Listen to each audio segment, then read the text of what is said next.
Voici 60 secondes expat.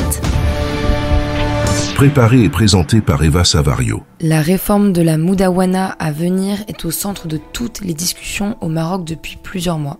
Dans la 9e destination choisie par les Français de l'étranger, qui est par ailleurs le seul pays musulman dans le top 10, la révision du code de la famille annoncée par le roi Mohamed VI se fait attendre. Alors, quels sont les articles en discussion, les avancées proposées par les différents partis ou encore les points de vue réfractaires ?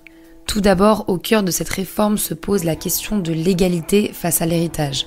La règle actuelle du tassib, considérée par certains milieux conservateurs comme sacrée, consacre une double part d'héritage pour les frères par rapport à leurs sœurs. Cette règle est encore en vigueur alors même que le principe d'égalité entre les hommes et les femmes est inscrit dans la constitution marocaine depuis 2011. La question du mariage des mineurs est aussi à l'ordre du jour. Bien qu'illégaux depuis 2004, ces mariages sont encore autorisés sur exception par des juges. Si la plupart des partis souhaitent aujourd'hui leur interdiction totale avec incrimination, l'Istiklal ou encore le PJD souhaitent conserver un régime d'exception des 16 ans pour l'un et 15 ans pour l'autre. La polygamie, elle aussi, est au cœur des échanges.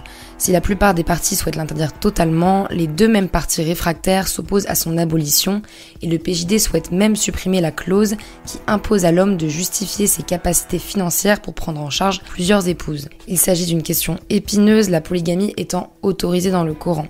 À l'exception du PJD, une fois de plus, la plupart des partis s'accordent sur l'expertise génétique par ADN pour reconnaître la parenté présumée d'un enfant né hors mariage.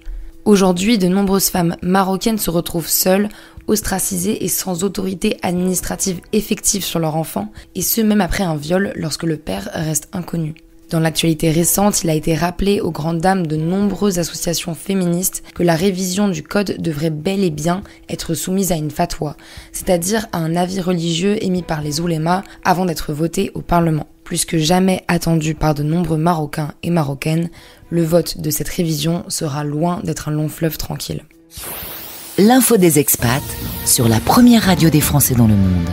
Françaisdanslemonde.fr